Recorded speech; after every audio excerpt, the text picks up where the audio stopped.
রংপুরে বৈষম্য বিরোধী ছাত্র আন্দোলনে নিহত আবু সাইদ হত্যা মামলার আসামি ইমরান চৌধুরী আকাশকে জামালপুরের ইসলামপুর থেকে গ্রেফতার করেছে পুলিশ।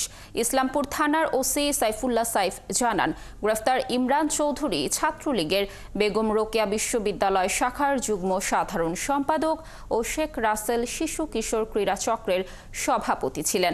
5ই আগস্টের পর থেকে সরকারকে বেকায়দায় ফেলতে আকাশ সামাজিক যোগাযোগ মাধ্যমে নানা অপপ্রচার চালাচ্ছিলেন। শনিবার রাতে নিজ বাড়ি থেকে তাকে গ্রেফতার করা হয়। পরে ইসলামপুর থানার সন্ত্রাস দমন আইনের মামলায় তাকে জামালপুর আদালতে সোপর্দ করা হয়। তার বিরুদ্ধে ইসলামপুর থানার সন্ত্রাস বিরোধী আইনের মামলায় তাকে জেল হাজতে প্রেরণ করা হবে। আর আমরা ইতিমধ্যে জেনেছি যে সে রংপুর ইউনিভার্সিটিতে বেগম রোকেয়া বিশ্ববিদ্যালয়ে পড়াকালীন সময়ে সে ছাত্রদের সাথে বৈষম্যবিরোধী ছাত্রদের সাথে বিভিন্ন সময়ে তাদের ধাওয়া পাল্টা দেওয়ার ঘটনা ঘটেছে এবং ওখানকার বিশ্ববিদ্যালয়ের টিচারদের সাথেও তার ধাওয়া পাল্টা দেওয়ার ঘটনা আছে, যার কারণে তাকে ওখানে বহিষ্কৃত করা হয়েছে।